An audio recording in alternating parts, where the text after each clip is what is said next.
Hi there, everybody, and welcome to our first Wednesday of the month, Astro Clearing Circle. This happens to be Beltane May Day, 1st of May. Very excited to have this experience with you this evening.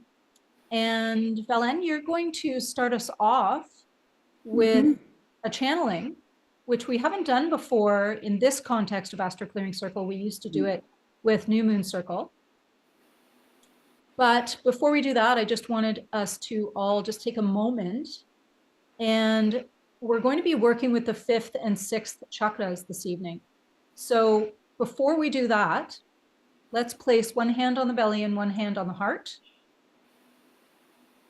So we're going to connect in with 2nd and 4th before we go to 5th and 6th. Just feel your hand on your belly and on your heart. Feel your hand touching your belly and your heart space. And this is not your physical heart, this is your energetic heart. Breathe into your hands. Feel your body touching your hands as your hands touch your body. Release your tail into your seat. Just drop down into your chair or your pillow or the floor, wherever you're sitting. And settle in. So I'm Sasha, and Valen is going to share a channeling this evening. Valen channels a universal consciousness by the name of Zora. They call themselves Soul Collective. Is that correct?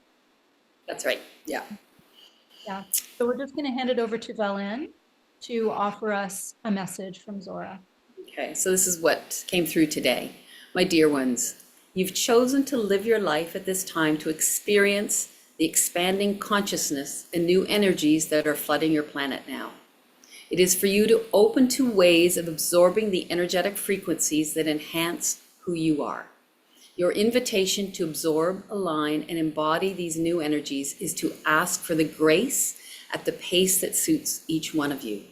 The integration of these energies may need to be tempered so as not to overwhelm the physical system.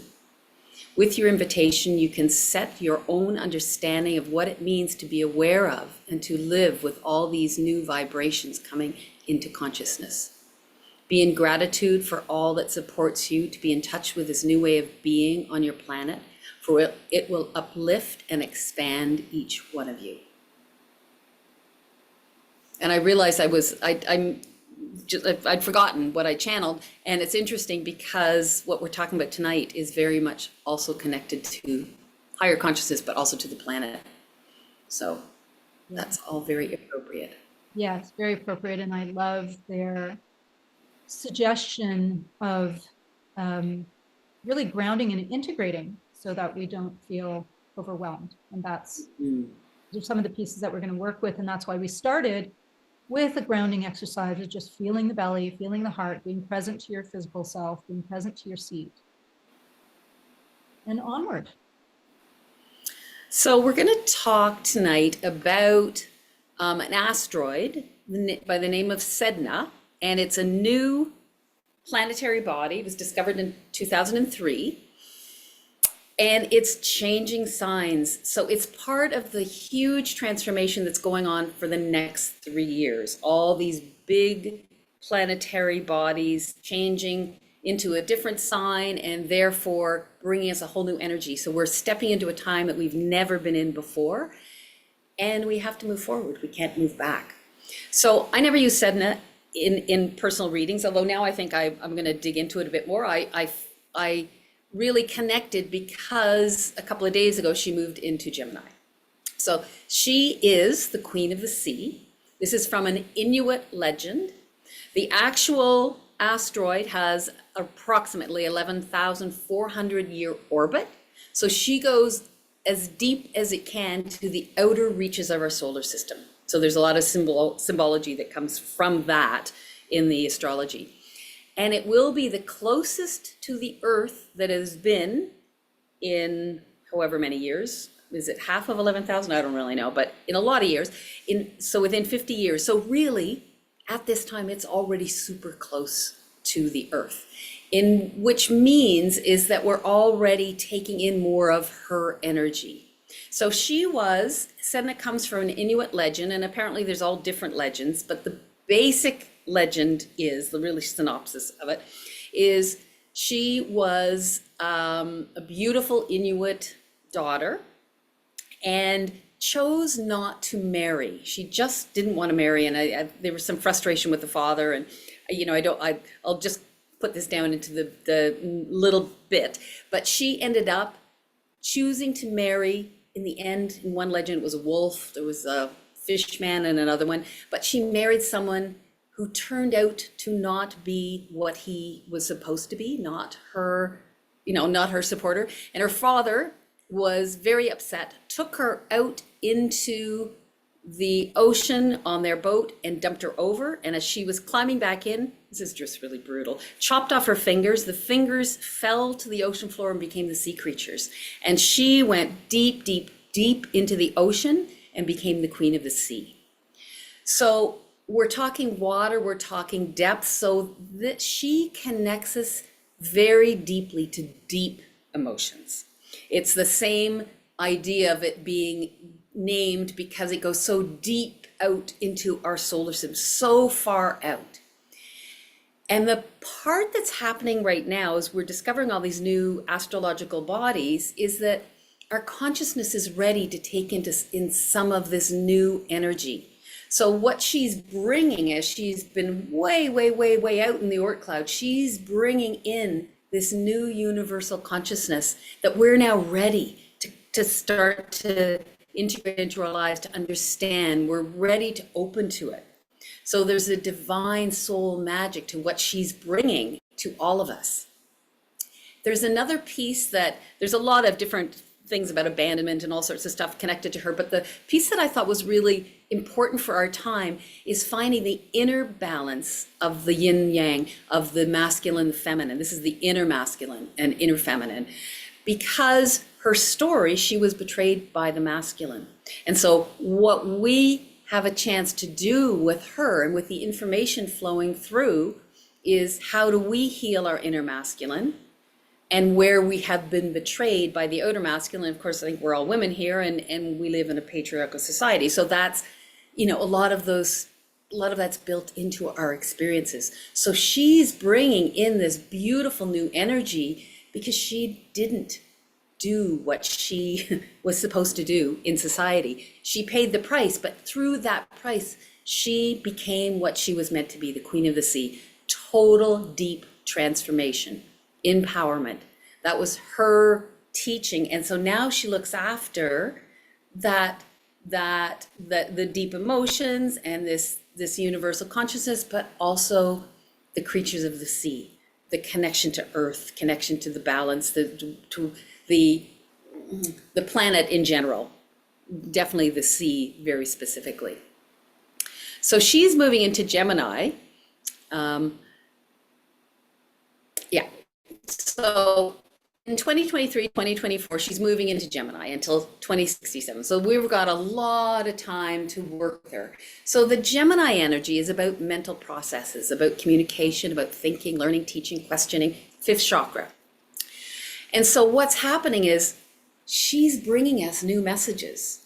It's like there's a new way that we can take in her wisdom. We're stepping into new territory with this. There's a new evolution as she's bringing this from the outer realms into our existence now. So there's new information coming to our planet, new information coming to all of us.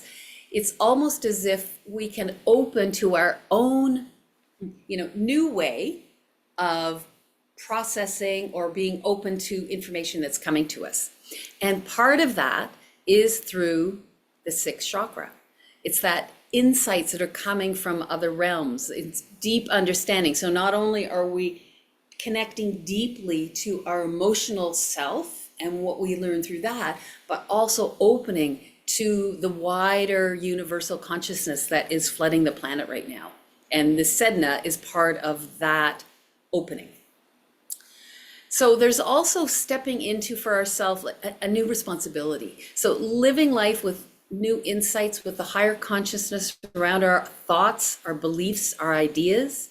And I didn't write this here, but with the Gemini is, and sharing that message. How are we conveying that? How are we teaching that? How are we offering that to others? So as we maintain a higher consciousness around our thoughts and our beliefs and what we know, any kind of communication, how do we stay in the highest consciousness as we are communicating?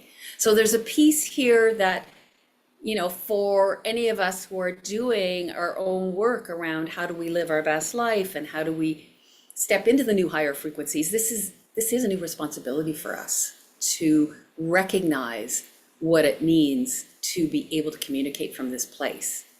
And part of that is the releasing of the old mental constructs, the old stories, the old things we've told us, because Gemini is, you know, Gemini is an air sign, it's thinking, but it's bringing in, you know, whole new fresh air into this story. And it's going to be here for a long time. So it's really something that we're just now getting to dip into. We're now just getting to feel into it. So I love that it's coming. Actually, I'll go to the next slide, Sasha. It's coming at a time, Sedna in Gemini is coming at a time when Pluto is moving fully into Aquarius. And the reason that's important, Gemini and Aquarius are both air signs. They're both about thinking. There's slightly different meanings. Aquarius is more about what's our vision. It's being altruistic. It's having ideals. It's being objective in how we think about things. It can be rebellious, but it's all of very much of the mind. And Gemini's of the mind, the thinking, the teaching, the adaptability that comes with the air signs. But in the sky, they're trine. So Sedna is moving into a supportive aspect, a supportive connection with Pluto. And Pluto is saying, how are you envisioning your future and how do you step into your own power around this? Pluto is about personal empowerment. So these two potent, you know, tiny bodies way, way, way out there are bringing huge energy to us, long-lasting energy. And we are in it right now. And both of them will be firmly in their air signs by the end of this year. So we're getting tastes of this now. And all of this is guiding us to what do we want the next 20 years? I'll use that because Pluto will be in Aquarius for 20 years. What do we want the next 20 years to be like for us? How can we be our authentic self? That's Aquarius. How do we step into our authentic self, align to our deepest emotions, align to the higher frequencies that Sedna is bringing in, and live from that place? That's what's being supported right now. So it's a really potent time. So new information and new ideas are guiding us to our future self. So as we open to these new energies that are coming in, it's a time to be aware and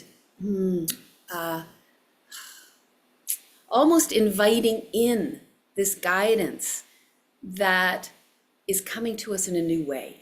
And it's leading us to what is our ideal? What is the life we want to live? How do we want to live our future self? That's literally what it's like. We're planting seeds right now. So for all of us to pay attention and to feel into, oh, what was that truth I just felt? You know, maybe I should make note of it, especially with last month, the Jupiter-Uranus conjunction, to pay attention to what those insights, what those understandings, what those awakenings are, because they're all guiding us. We're all on our own path. No one else can tell us which way to go, but being open to this information that's coming to us is what's guiding us to the future self. So this is a really good time, and certainly Pluto likes to dig deep, and so does Sedna. So there's a time to examine old stories. Look at what we can release. Look at what emotions we're carrying. Look at what things we've put into the shadow, into the depths. These are pieces that are now being supported to be examined and therefore released. And recognize the power of thoughts, because Gemini, Aquarius, these are air signs, to create the future that's connected as deeply as you can to your own truths, to your own emotional knowing. That's when I looked at these two together coming into this trine, and they'll be traveling together for a number of years because they both move so slowly.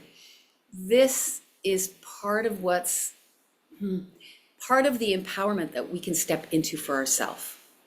And through that place, then we do set a course through these incredibly changing times of the next 3 years, where everything's changing signs, and there's no looking back to guide us forward. We can only trust ourselves and our own vision for what we want our future to be, what holds true for us. That's the path forward.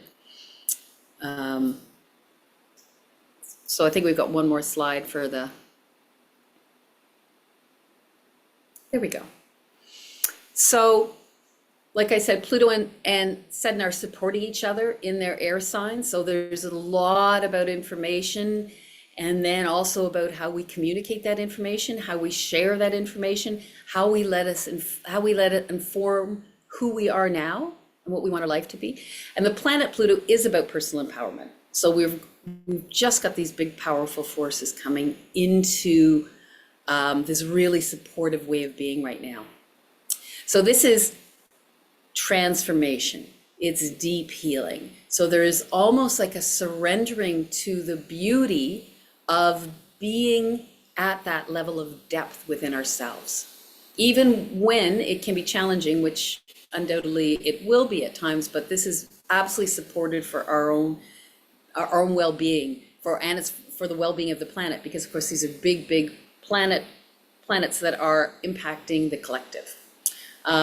So we get to see a deeper understanding of what's going on beneath the surface, because both Pluto is deep underground, Sedna is deep in the ocean. And it's recognizing how our intuition expands our understanding of truth. And I think that comes to that Gemini piece of where we're getting our data from, where we're getting our information. So we can't always trust, or maybe often trust, what's being fed to us externally. We have to be able to sink in and feel into what feels right for each of us individually, to find our own truth. And there's new information that's going to change not only our personal stories, but also our collective stories. There's going to be things that are coming up that it's already started to happen, obviously. There's a lot of things that are going to be, I'm going to say, history may be rewritten over the next few years. Things will be revealed as not being maybe what we were taught, certainly what we were taught, a long time ago. So at this time, with all the energies that are changing and expanding, it's as if we need to continually step into our own inner guidance, find trust around that, because that's going to help us navigate through everything that's happening, through the expanded information that's coming in. And that information is going to start coming in fast, because other planets are coming into Gemini, and it's fast, lots of data, speedy. So there's a place where we need to recognize that we need to hold for ourselves our connection to our inner guidance, to really have a way to sink into that and make that part of our everyday in whatever ways that is for us. And there's another really interesting piece that aligns, because both Gemini and Aquarius are masculine day signs, yang signs. And in the next few years, all of our planets, not including all the asteroids and everything, all of our planets are shifting into the masculine signs, the yang signs. And there's a place I've been sort of thinking about, well, how does that work and what does that mean? And for me, it goes back to that inner balance of the masculine and the feminine. So how do we hold that in balance? So in our doing, in our external expression within ourselves of what we're living, how do we keep that in balance? What is the new masculine, feminine way of being that is fair and just and basically in balance for all? And so that's a piece that's also part of Pluto and Sedna moving into these masculine signs right now. It's for us to examine what that is for us inside. what is our inner relationship to our inner masculine, which once again, as women, we may have been, we may have experienced some sort of oppression or wounding or abandonment, whatever it is. We've all got our own stories.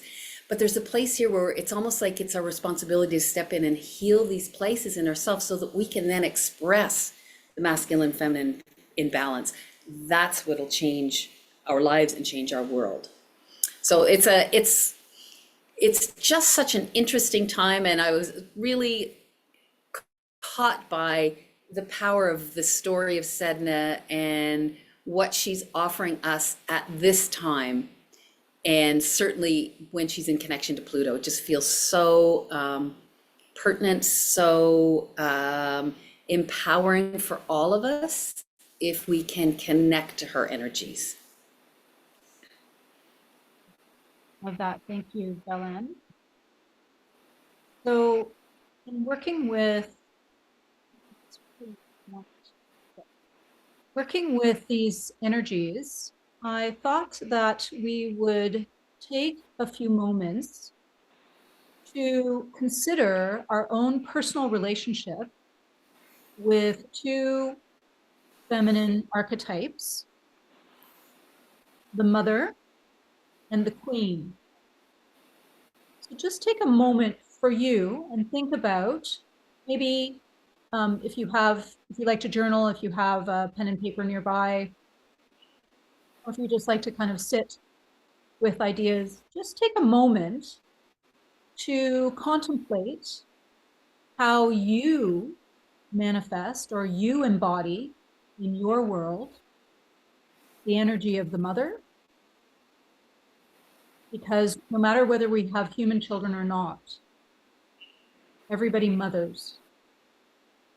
Whether you're in a feminine body or not, everybody mothers in some way. So contemplate that sense of how you take care, how you do your caretaking, how you do your nurturing. And this is an interesting extension. I was reading about Sedna a couple of days ago after Belen put me onto her. And I read that Sedna is the higher octave of the goddess Ceres, and Ceres is the higher octave of the moon. So we can feel into our relationship with the moon. Oh, Sasha, you're cutting out. I'm cutting out? Okay. Am I cutting out for everybody else or just? You're cutting out. Unless it's me. Oh, I think it's you, Belen. Yeah, I think it's you. Okay, I'm not at my, you're cutting out not early, at my house. and I think. Okay, I think it's your. I'll stop my video. Okay. Okay, sounds good. Awesome. So just take a moment to contemplate, maybe even just write down a word or 2 words or 3 words that where you're feeling into your sense of your own caretaking, your own nurturing. If you immediately went to thinking about caretaking and nurturing others, bring it back, even if it's your animals, your pets, whatever, just bring it back to yourself.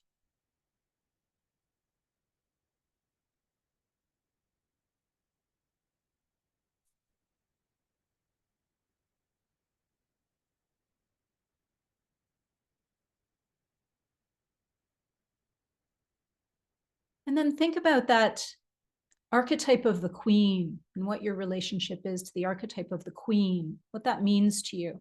We even have queen emojis. My daughters are quite keen, especially my youngest daughter, quite keen on using the word queen when she sees, for instance, my 3-year-old granddaughter is fully in her power or her self-expression, her creative self-expression. Or when her older sister is successful in her work world. So there's that aspect of leadership, perhaps, of showing up fully, of embodying your power. So I just wanted us to sit with those 2 archetypes because we're going to dive into the sacred masculine. Now, what's interesting about this is that this, I believe, is our 36th or 37th circle. astrological circle, counting all of the new moon circles that we did every month for the last 3 years plus.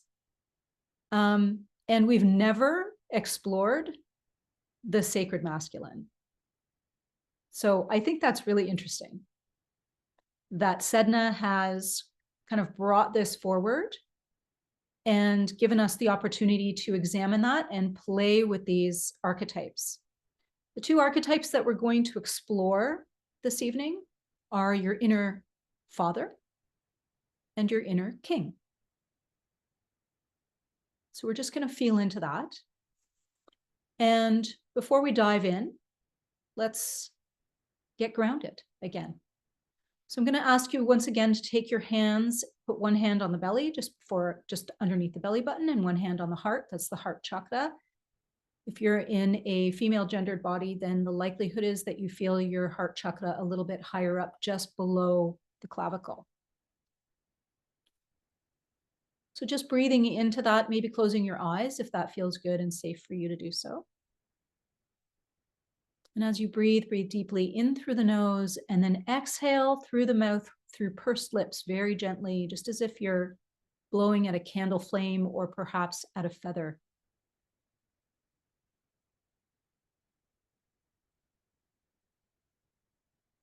We're going to do that one more time, inhaling through the nose, feeling the cool dryness of that inhalation, and then out through the mouth, pursed lips.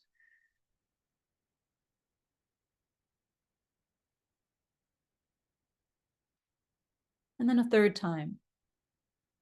As you do so, allowing the hips maybe to wiggle a little bit, releasing the tail to the ground, wiggling your toes, really feeling your seat beneath you, and getting present to yourself.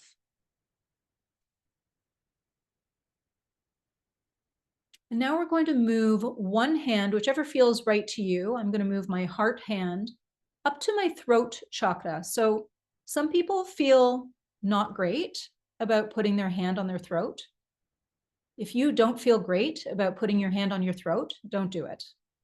You can also take your hand and put it on the back of your neck if that feels better.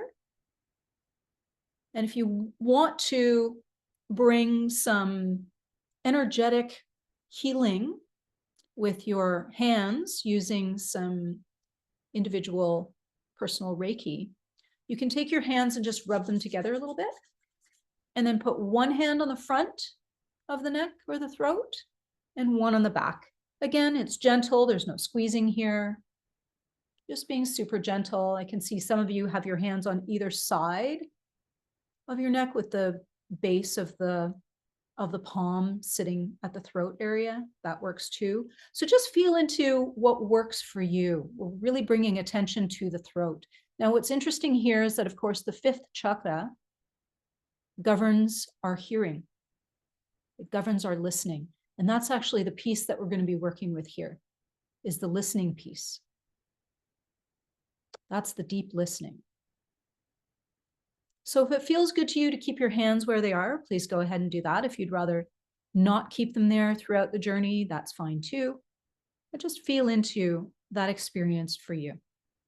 So take a moment to be really present to your body. Perhaps the eyes are closed, breathing in through the nose and gently out through the mouth, just natural cadence of your breath, following the breath.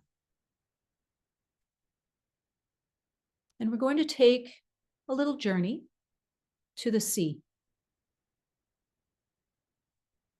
And if the sea is not accessible to you in your mind's eye, just go to any body of water, reminding yourself that all water is connected on the earth. All water is connected. Feel the interconnection within you. All water on the earth is connected to the water within you. And as your body and certainly your brain and your lungs are a large percentage water, feel that natural interconnection with the ocean, the sea, the lake, the river, the stream. Feel into that for yourself and be fully present to that flow within you. And from here, we're going to explore the extent to which you are able to deeply listen to your own inner father and your own inner king. Many of us have fraught relationships with the inner father because of our challenging relationship with our outer father, or perhaps even with God.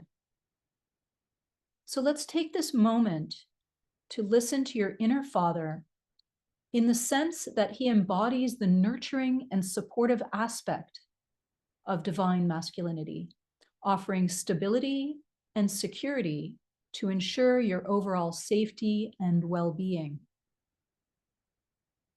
Consider how your inner king represents the mature aspect of the divine masculine, embodying responsibility and protection, acting as the guardian of your inner realm.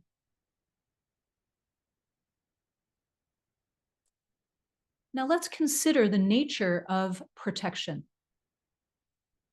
Protection is an energy that we've been exploring for a while now, looking at it from the perspective or through the lens of the divine masculine. There is physical protection, defending against external threats, such as invaders or predators, natural intruders. And this can include taking concrete action to safeguard your physical well-being. Remembering that the divine masculine engages in action. This might include intentionally boosting your immune system.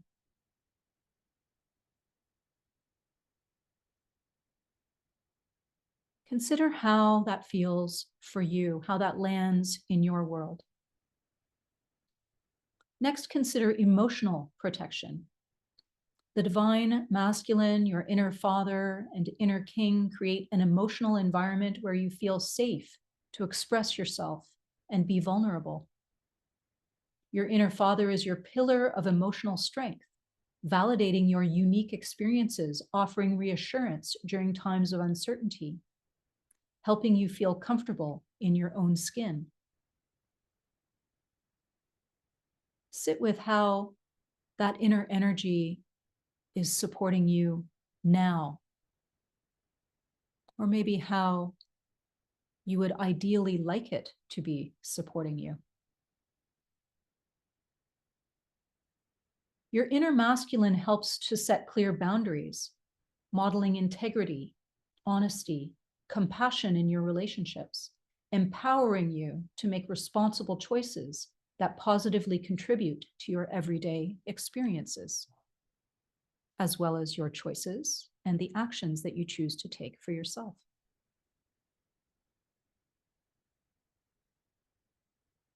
The divine masculine within you offers stability by creating a sense of predictability and consistency that acts as a psychological anchor during times of upheaval, helping you cope with stress, anxiety, or grief by listening deeply and offering words of encouragement.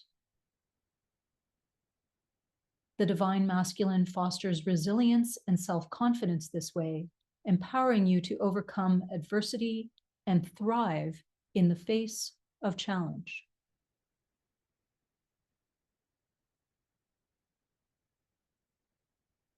Your inner king offers financial protection by managing resources wisely, capacity building, and creating opportunities for prosperity.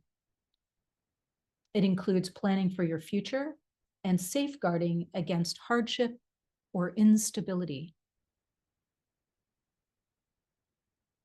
Because we find ourselves in deep relationship with Taurus right now, which is the sign relating to our inner and outer resources, this financial security and protection around our resources and creating opportunities for prosperity is particularly potent for us right now.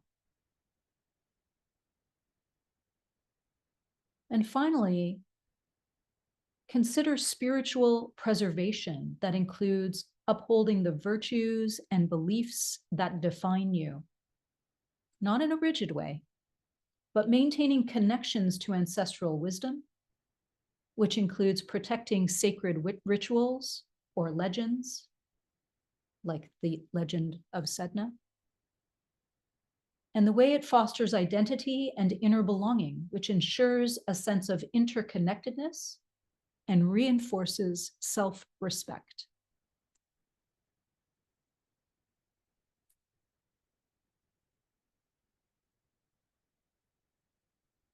So feel into each of those modes of protection for you. Physical protection, emotional protection, ethical guidance, psychological protection, financial security, and spiritual preservation. Just feel into which one really resonates for you right now.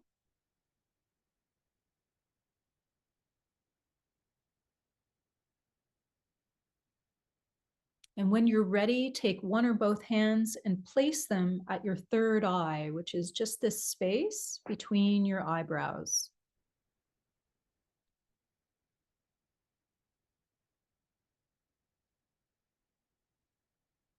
Now, for each of those modes of protection or preservation or security, you may have felt that your external masculine role models were wanting in some way. And so it's left you feeling untethered or disconnected from these aspects of yourself. But this time, with these relationships in the sky, these energies making themselves available to us, this is the time when we can activate our inner knowing at deeper and deeper levels. And so set your intention to allow exactly that awareness that you need to come to you now in a form of scrying, if you wish. We can do this with a crystal, but we can also simply do it with the energy of our palm against the third eye and with our intention. Allow yourself to receive awarenesses, even if it's just one, about how you can better embody or more thoroughly embody your own inner father and inner king, to be companions to your inner mother and inner queen. And so find that yin-yang balance within you, whether it be emotional, psychological, physical, spiritual, or financial. Set those clear boundaries for yourself, boundaries that have two sides: the side that keeps your precious energy within, keeps your resources safe within you, creates stability and security within. And also the flip side of that boundary that keeps those things out that you no longer need in your energetic circle. Whatever that means for you. And know that those boundaries can be in place all the time, or at a moment's notice, or simply when you wish it to be so.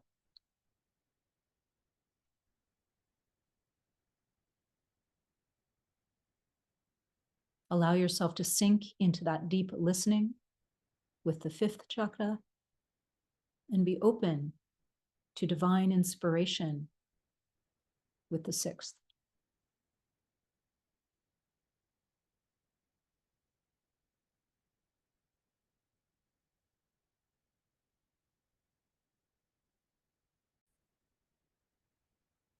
Okay, and we're back from that time of reflection, we wanted to share with you our alignment from within, attuned to your chakras for confidence and connection course.